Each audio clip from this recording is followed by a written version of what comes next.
2026 தமிழகத்தில் மீண்டும் திமுக ஆட்சி மலரும். அதில் எந்த வித மாற்று கருத்தும் இல்லை. தாமரை மலராதுங்க. அது ஒருத்தவங்க முன்னேறுவாங்கன்னா சொல்லுவாங்களே ப்ரோ. அதான் அவரே சொல்லுவார்ல, நம்ம நதின்னு ஒன்று போச்சுன்னா கல்லாதான் அடிக்க நிறைய பேர் இருப்பாங்க, அது செஞ்சுக்கிட்டே தான் இருப்பாங்க. எலெக்ஷனில் வேணால் பிஜேபி வரலாம். அப்போது அண்ணாமலைங்கிறவர் வெறும் முதல்வர் கேண்டிடேட்டாக மாத்திரம் நான் பார்க்கல.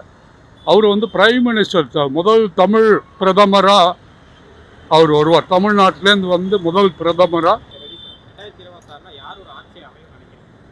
சார் 2026 தேர்தல் இது ஒரு புதிய வகையான ஒரு தேர்தலாக இருக்கும். எப்படி ஜெயலலிதாவும் கலைஞர் கருணாநிதியும் முதல்ல போட்டியிட்டு ஜெயித்தாங்களோ, அதே போல் எம்ஜிஆரும் கலைஞரும் போட்டியிட்டு ஜெயித்தாங்களோ, அதுபோல் விஜயகாந்தும் என்ட்ரி ஆகும்போது ஒரு புதிய ஒரு திருப்பமாக இருந்ததோ, அதுபோல் இந்த எலெக்ஷன் விஜய் அவர்கள் வரும்போது முற்றிலும் வேறுபட்டதாக இருக்கும். அதே போல் இன்றைக்கி பாஜகவில் பார்த்திங்கன்னா இப்போ புதுசாக ஒரு தலைவரை நியமிச்சிருக்காங்க, நயனா நாகேந்திரன் என்றவர். ஸோ இதெல்லாம் பார்க்கும்போது ஒரு மத்திய அளவில் இருக்கக்கூடிய பாஜக அரசாங்கம் ஒரு திட்டங்களை இங்கே வகுக்கும். அதே போல் தமிழ்நாட்டில் இருக்கக்கூடிய திமுக ஒரு திட்டங்களை வகுக்கும். அவங்க கூட சேரக்கூடிய இந்த கூட்டணிகள் எல்லாம் இருக்குது.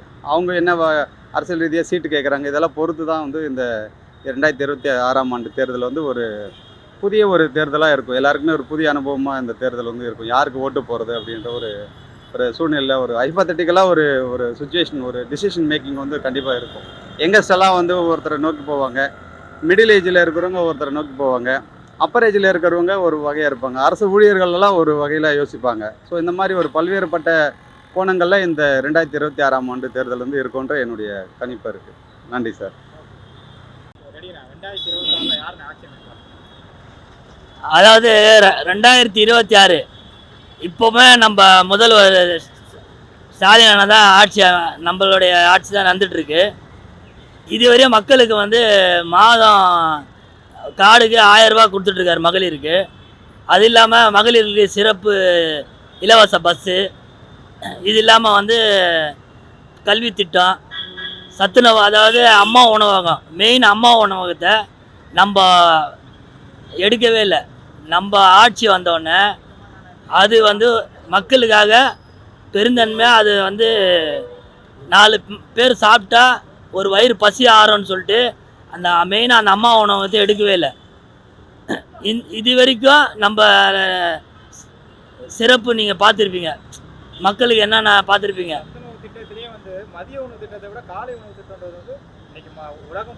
உலகம் முழுதாக பேசப்பட்டு இருக்கு. அதே மாதிரி மெட்ரோ ரயில் திட்டம், மெட்ரோ ரயில் இப்போ சென்னையில் பொறுத்த வரையும் பயங்கர டிராஃபிக்காக இருக்குது. இப்போ நீங்கள் பார்க்க போகிறீங்க, இன்னும் பாதி ப்ராசஸ் முடிஞ்சிச்சு. இன்னும் ஒரு 1.5 வருஷத்தில் எல்லாமே கம்ப்ளீட் ஆகிடும்.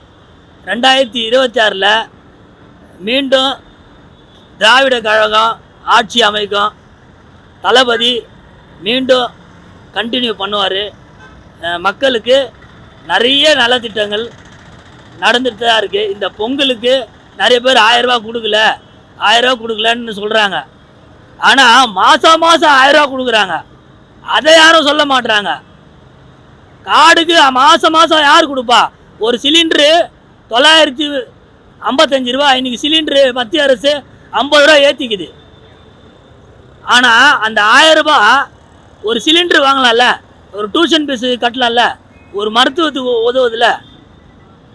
அது இல்லாமல் முதல்வர் மருந்தகம், நீங்கள் ஒரு சுகர் மாத்திரை போய் பார்த்தீங்கன்னா 40 ரூபா, 35 ரூபாலேருந்து 40 ரூபா 10 மாத்திரை.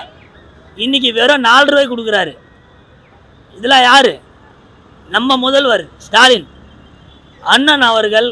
என்றைக்குமே அவர் மேயராக இருக்கும் காலத்திலேருந்து இன்னி வரையும் அவர் சின்ன வயசுலேருந்து அரசியல், 13 வயசுலேருந்து அரசியல் இருக்கார். கஷ்டப்பட்டு முன்னேறி இன்றைக்கி தமிழக முதல்வராக இன்றைக்கி பொறுப்பேற்று இந்த 3.5 வருஷம் ஆட்சி நடந்துகிட்ருக்கு. எதிர்கட்சி தலைவராக ஏடிஎம்கே பிஜேபி கூட சேர்ந்து நாங்கள் அடுத்து 2026 ஏடிஎம்கே இல்லாமல் பண்ண போகிறோம் சொல்கிறாங்க. அது எப்படி? ஏங்க, ஏடிஎம்கேலாம் அம்மா காலத்திலோட அது சாப்டர் க்ளோஸ், ஓகேங்களா? இனி நம்ம சூரியன் இருக்க வரையும் என்றைக்குமே சூரியன் தான். எதிர்கட்சி யார் வர போகிறான்றது 2026 சரியான பதிலடி இருக்குது. அதுக்கு முன்னே இவங்க வந்து திமுகவை அழிச்சிடுவேன், குண்டோடு அழிச்சிருவேன்னா, திமுகன்றது இன்றைக்கி நேற்று வந்த கட்சி இல்லை, 1947 வந்த கட்சி. அண்ணா காலத்திலிருந்து தலைவர் சிஎம்மாக 7 முறை இருந்திருக்காரு, முதல்வர் கருணாநிதி ஐயா, அதுக்கப்புறம் நம்ம ஸ்டாலின் ஐயா, அதுக்கப்புறம் துணை முதல்வராக நம்ம உதயநிதி அண்ணா வந்திருக்காரு. அடுத்தது உங்களுக்கே சொல்ல வேண்டாம், இதுதான். வேற என்ன? 2026 தமிழகத்தில் மீண்டும் திமுக ஆட்சி மலரும். அதில் எந்த வித மாற்று கருத்தும் இல்லை. தாமரை மலராதுங்க. தாமரை எப்படி மலரும்? மலராது. சூரியன் தான் உதிக்கும். சூரியன் கிட்ட நெருங்க முடியுமா? இலை என்ன ஆகும்? அதுதான். 2026 யார் ஆட்சி அமைப்பாங்க? தளபதி தான் ப்ரோ, டிவிக்கே தான். எப்படி சொல்றீங்க? என்ன நம்பிக்கையில? இல்லை ப்ரோ, இவ்வளோ நாளாக எத்தனையோ பேர் இருந்திருக்காங்க, நாங்கள் ரெகுலராக பேசுகிறது தான், எதுவுமே நான் மாறின மாதிரி தெரியல. சரி, அவர் நான் செய்கிறாரு செய்யலை, இது வரைக்கும் யாரும் எதுவும் பண்ணலை, புதுசாக ஒரு ட்ரை பண்ணி பார்க்கலாமே போட்டு. ஸோ அந்த ஒரு ஆமாம், ஆனால் இது வரைக்கும் எல்லாருக்குமே போட்டிருக்காங்க, எதுவும் சேஞ்ச் ஆன மாதிரி தெரில.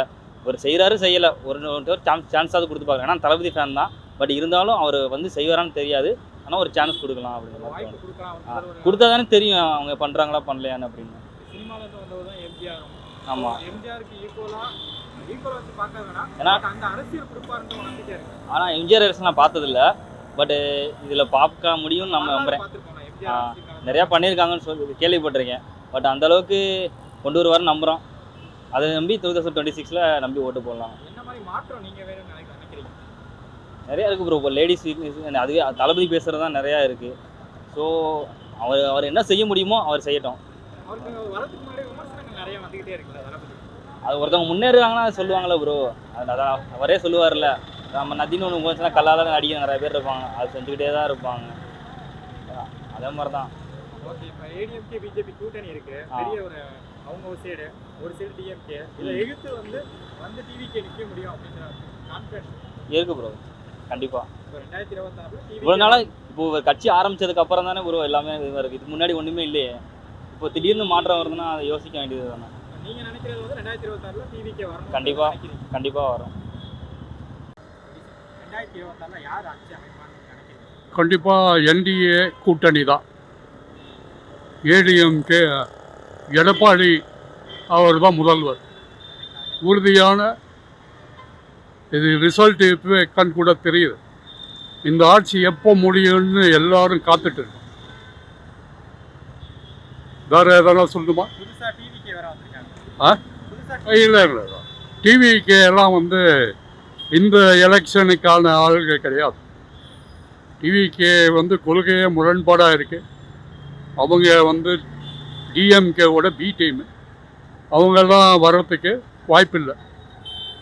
இப்படி தான் ரஜினி ஆரம்பிக்கணும்னு வந்தார், அவர் ஒதுங்கினார். கமல் ஆரம்பித்தார், டிவியெல்லாம் உடைச்சார், அப்புறம் அங்கே போயிட்டார். அதே நிலைமை தான் விஜய்க்கும் வரும். பிஜேபி கூட கூட்டணி வச்சதுனால தான் ஏடிஎம்கே ஆட்சி அமைக்கிறது. என்டிஏ கூட்டணி, ஆனால் அதில் பார்த்தீங்கன்னா ஏடிஎம்கே மெஜாரிட்டி வருவாங்கள்ல, அப்புறம் எங்கேருந்து கூட்டணி வரும்? கூட்டணி தான், கூட்டணி ஆட்சி கிடையாது. கூட்டணியில் இருப்பாங்க பிஜேபி, ஆனால் ஏடிஎம்கே தான் ஆட்சி. அது தொங்கு அசம்பிளி, அது அசம்பிளி வந்தால் தான் அந்த 2 பேரும் சேர்ந்து கவர்மெண்ட் ஃபார்ம் பண்ணுற மாதிரி வரும். பட் அதுக்கான வாய்ப்பு இல்லை எனக்கு தெரிஞ்ச வரைக்கும். அவர் டிஎம்கேல 200 தொகுதி வெல்வோம்னாரு, அது அப்படியே ரிவர்ஸில் வரப்போகுது. அப்படி வரும்போது ஏடிஎம்கே மெஜாரிட்டியில் வரும், உறுதியாக வரும். ஆனால் பிஜேபியில் இருக்கிற இவர் மாநில தலைவர் மாற்றிருக்காங்க, அண்ணாமலையை மாற்றி நயினார் போட்டுருக்காங்க. அவருக்கு இப்போ போஸ்டே ஒட்டியிருக்காங்க. பிஜேபி தமிழ்நாட்டோட முதல்வர் அவரு தான், நயினார் நாகேந்திரன் தான் முதல்வர், போஸ்ட் ஒட்டியிருக்காங்க. இதை எப்படி பார்க்குறீங்க? இல்லை போஸ்டர் ஒட்டுறதை வச்சு நம்ம இதெல்லாம் கருத்து சொல்ல முடியாது. ஏன்னா மக்கள் ஓட்டு போட்டு தான் தேர்ந்தெடுக்கிறாங்க. பிஜேபி வந்து ஆட்சி, நான் இப்பவும் சொல்கிறேன், டிவிகேக்கு எப்படி இந்த எலெக்ஷன் இல்லையோ அதே மாதிரி பிஜேபி வந்து கவர்மெண்ட் தன்னிச்சையாக ஃபார்ம் பண்ணுறதுக்கு இந்த இந்த இந்த எலெக்ஷன் கிடையாது. கூட்டணியில் இருப்பாங்க. மேபி அடுத்த அசம்பிளி எலெக்ஷனில் வேணால் பிஜேபி வரலாம். அப்போது வந்து அண்ணாமலைங்கிறவர் வந்து வெறும் முதல்வர் கேண்டிடேட்டாக மாத்திரம் நான் பார்க்கல. அவர் வந்து பிரைம் மினிஸ்டர், முதல் தமிழ் பிரதமராக அவர் வருவார். தமிழ்நாட்டிலேருந்து வந்து முதல் பிரதமராக அவர் வர்றதுக்கான வாய்ப்பு ரொம்ப பிரகாசமாக இருக்குது. அவர் அப்படி வரணுங்கிறது தான் நாங்கள் விரும்புகிறோம். மக்களுடைய எல்லா இதுவுமே அதுதான். பட் எடப்பாடி ஏன்னு கேட்டிங்கன்னா, அவர் வந்து இப்போ இருக்கிற முதல்வரை விட எடப்பாடி சிறப்பாக செயல்பட்டார், இன்னும் நல்லாவே பண்ணுவார். இதுதான் என்னுடைய கருத்து. 2026 ஏடிஎம்கே தலைமையில வந்து எடப்பாடி 100% ஏடிஎம்கே தான், அவர் எடப்பாடி தான் முதல்வராக வருவார். ரெட்டனைன்றது ஒரு விஷயம் இப்ப மறைஞ்ச மாதிரியே இருக்கே சார். அதெல்லாம் முறையில் மிகப்பெரிய ஒரு கட்சி. இப்போ தான் சம்மர் ஆரம்பிச்சிருக்கேன். வெளில தெரியும் 17-18 தேதிக்கு அப்புறமா. இன்னைக்கு 17-18, அடுத்த வாரம் பாருங்கள் எல்லாமே இவங்களுக்கு ஃபேவரபுளாக தான் வரும். நல்லவங்க யாரும் வந்து கடவுளை கைவிட மாட்டார். அது வந்து கண்டிப்பாக இருக்கும். ரெட்டலைங்கிறது வந்து அது ஏடிஎம்கேவோட பிராண்டு. அது வந்து கண்டிப்பாக அதுக்காக தானே இப்போல்லாம் என்கொயரிலாம் வச்சுருக்காங்க எலெக்ஷன் கமிஷனில். அது உள்கட்சி விவகாரம்னாலும் எலெக்ஷன் கமிஷன் அதை வந்து என்கொயரி பண்ணுறாங்க, நல்ல தீர்ப்பே வரும். உங்க கருத்து 2026 ஏடிஎம்கே. ஏடிஎம்கே தான், உறுதியாக ஏடிஎம்கே தான். அது எந்த மாற்று கருத்தும் இல்லை. இதில் இன்னொன்று நான் சொல்லணுன்னா, உறுதியாக டிஎம்கே கிடையாது. அதை நான் சொல்லிக்கிறேன். ஓகே. லாஸ்ட் படம் ஜனநாயகன். இல்லை, லாஸ்ட் படமாக இருக்க வாய்ப்பு கிடையாது. என்ன ரீரிலீஸ் பார்த்தாலும் மிஸ் பண்றப்ப அது ஃபீல் அப்படி. இல்லை, அது லாஸ்ட் படமாக இருக்காது. எப்படியும் அதுக்கு பாலிட்டிக்ஸ் போய்ட்டு திரும்பி வராமல் தான் இருக்கும். ஏன்னா அடுத்தடுத்த லைன் அப்ஸ் இருக்குது. சரி, வெயிட் பண்ணி தான் பார்க்கணும். 2026 அரசியல் களத்தில் வர பிடிக்கிறாரு. எப்படி அது வாழ்த்துக்கள் சொல்லலாம் ரசிகர். ஓகே, நீங்க விஜய் fans ஆ? ஆமாம் ப்ரோ. விஜய் எவ்வளவு பிடிக்கும்? நல்லா பிடிக்கும், நல்லா ஆட் பண்ணுறேன். சச்சின் படம் ரீரிலீஸ் வருது, படம் பார்க்க போறீங்களா? ஆமாம் ப்ரோ, நாளைக்கு பார்க்க போகிறேன். அவர் அரசியல் வராரு, அதை எப்படி பார்க்குறீங்க? தெரியல. அவர் அரசியல் வராருல்ல, அவர் எப்படி பார்க்குறீங்க? பார்க்கணும், நாளைக்கு தான் பார்க்கணும். பார்த்து தான் சொல்லுவார் எப்படி இருக்குன்னு. ஓகேவா? ஓகே, விஜய் எவ்வளோ பிடிக்கும்? நல்லது. ஜனநாயகன் தான் கடைசி படம் அவருக்கு. அதுக்கப்புறம் அவர் ஸ்க்ரீனில் பார்க்க முடியாது. ஓகே, அதை எவ்வளோ மிஸ் பண்ணுறீங்க தளபதி? மிஸ் பண்ணுவார். ஆனால் விஜய் ஃபேன் தானே. ஓகே, தமிழ்நாட்டோட கேரளாவில் தான் ரொம்ப கொண்டாடுவாங்க. ஆமாம் ஆமாம். ஸோ அவரை இனிமேல் ஜனநாயகன் கடைசி படம்ன்றது வந்து ஏற்றுக்க முடியும். அப்படி எனக்கு ஒப்பீனியன் கிடையாது. நான் பார்க்கணும். விஜய் லாஸ்ட் மூவி தானே, பார்க்கணும். ஓகே.